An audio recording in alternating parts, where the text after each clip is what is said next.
Hey, it's Varian Brandon, your master coach and mentor, with today's daily nugget of your speech betrays you.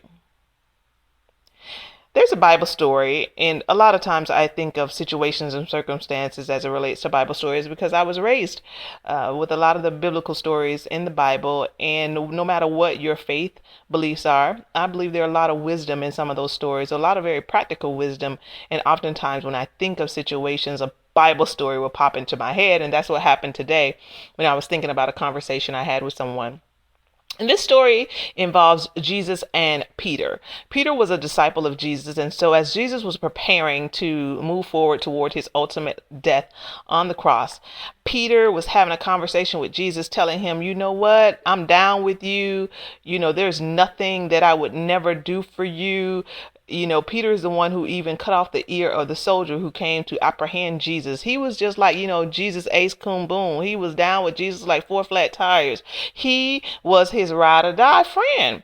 And so Peter was like, you know what? I'm with you. I'm with you all day, every day. And so Jesus said to him, yeah, I know you think that, but before the crow crocs or the cock crows, the cock crows tomorrow, you will deny me 3 times. And Peter was like, no way, there is no way I would ever deny you. And Jesus was like, yeah, you're gonna do that, but I've already prayed for you, and so when that is over, you'll be converted and you'll help other people.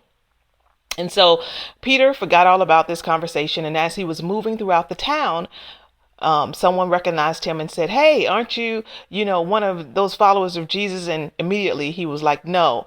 The second person recognized him, and again he said no. And by the third time, which was, of course, what Jesus had told him about, someone asked him, was he part of the regime that believed in Jesus? And he said no.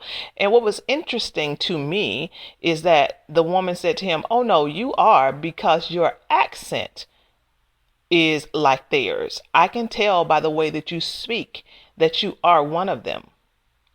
And so that story popped into my head today after a conversation that I was having with someone.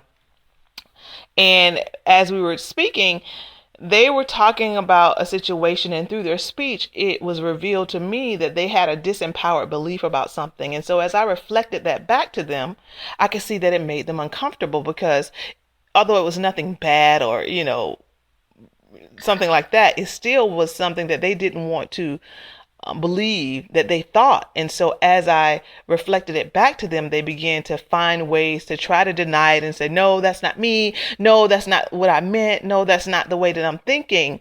But just like in the story with Peter, some things, no matter how much you protest, will be revealed in your speech.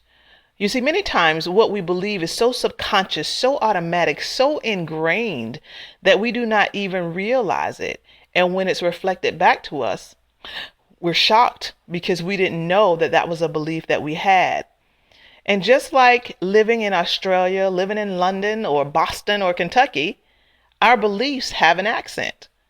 An accent that reveals a disposition of positive or a disposition of negative or a disposition of being empowered or powerless.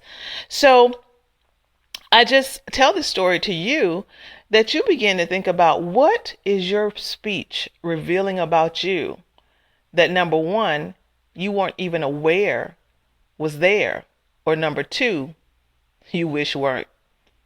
Hope you're having a